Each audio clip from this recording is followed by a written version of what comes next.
La exposición y el catálogo monografía que le acompaña es un trabajo que se hace para un mayor conocimiento de uno de los grandes arquitectos de la modernidad, muy vinculado a Valencia y a este colegio que conserva el archivo de su despacho profesional. Primero en Alemania y luego en Estados Unidos asimiló las corrientes modernas y se convirtió en un arquitecto extraordinariamente moderno para el momento español de aquellos días, ¿no? Bueno, el archivo histórico del colegio ya lo tenemos creado, ya tenemos creado un archivo, pero ahora lo vamos a potenciar.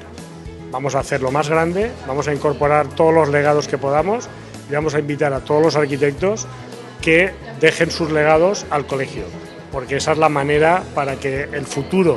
de nuestra sociedad conozca el archivo de patrimonio, el archivo histórico de los arquitectos y la arquitectura de Valencia.